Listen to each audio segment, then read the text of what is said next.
और एक और खबर पर नजर डालें तो देश के कुछ इलाकों में पेट्रोल डीजल की किल्लत की खबरों के बीच सरकार ने एक बड़ा आदेश दिया है।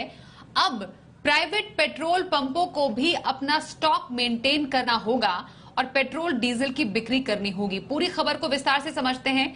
हमारे सहयोगी जी मीडिया संवाददाता अमरीश पांडे हमारे साथ लगातार बने हुए हैं।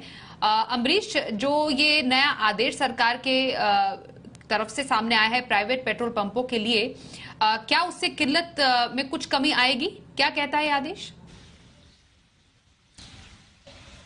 देखिए स्वाति, कुछ दिनों पहले हमने देखा था कि लगातार पेट्रोल पंप से लाइन लगी हुई थी, पेट्रोल की किल्लत बताकर या डीजल की किल्लत बताकर ट्रकों की लंबी लाइन थी। और कई बार तो ये भी देखा गया था कि ट्रक्स जो है एक राज्य से दूसरे राज्य जा रहे थे। अगर हम राज्यों की बात करते हैं तो राजस्थान, गुजरात, महाराष्ट्र, ये जो मुख्य राज्य हैं, इनमें जो है पेट्रोल की लंबी किल्लत बताई जा रही थी। इसके पीछे की एक बड़ी वजह जो सरकार के अध्ययन में निकल के आई थी वो ये था कि कुछ पेट्रोल पंप्स जो है क्लोज है, यानी कि बंद है, या फिर उन्होंने ये कहा है कि हमारे पास भरपूर मात्रा में सप्लाई नहीं हो रही है पेट्रोल और डीजल की। इस वजह से जो उसके पड़ोसी पेट्रोल पंप थे उन पर दबाव बढ़ रहा था। सरकार ने इसको ध्यान में रखते हुए एक यूनिवर्सल सर्विस ऑब्लिगेशन का एक नियम जो है उसको यूनिवर्सली लागू कर दिया। पूरे देश में ये नियम लागू होगा।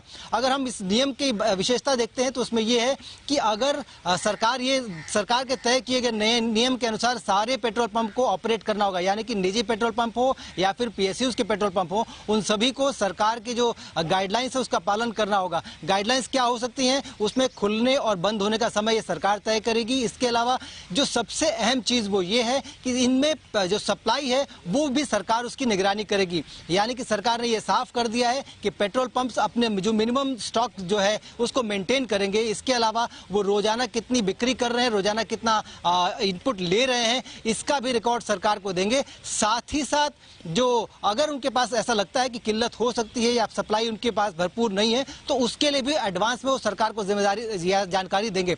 इसके पीछे सरकार का ये पूरी मंशा ये है कि ये जो खबरें आ रही थी कि पेट्रोल डीजल की किल्लत है देश में, कमी है देश में, उस तरह की खबरों को खत्म करना है। साथ ही साथ जो निजी, कई बार ये आरोप लग रहा था कि निजी पेट्रोल पंपों ने अपने पेट्रोल पंप बंद कर दिए हैं, तो सरकार के इस आदेश के बाद अब उन पेट्रोल पंप्स को भी खोलना होगा अपना पेट्रोल पंप और ऑपरेट करना होगा। साथ ही साथ पेट्रोल और डीजल दोनों की पूरी मात्रा को बताना भी होगा और बेचना भी होगा। यानी कि अब किसी भी तरीके से कोई भी पेट्रोल पंप किसी भी बहाने से पेट्रोल पंप बंद नहीं कर सकता है। साथ ही साथ न ही डीजल और पेट्रोल देने को मना कर सकता है। तो इसका जो अभी तक इस नियम को हमने देखा था कि सिर्फ नॉर्थ ईस्ट के राज्यों में लगाया गया था, क्योंकि नॉर्थ ईस्ट के राज्यों में कई बार उग्रवादी हरकतों की वजह से या फिर मौसम की वजह से, लैंडस्लाइडिंग की वजह से वहां पे पेट्रोल डीजल की किल्लत हो सकती थी। उसके लिए उन्होंने कहा था कि एरिया वाइज एक स्टॉक बनाना होगा और उस मेंटेनेंस के साथ ही आगे पेट्रोल पंप ऑपरेट करेंगे। अब पूरे देश में यह नियम लागू कर दिया गया है, यानी कि आज ऑनवर्ड्स ये नियम लागू है और पेट्रोल पंप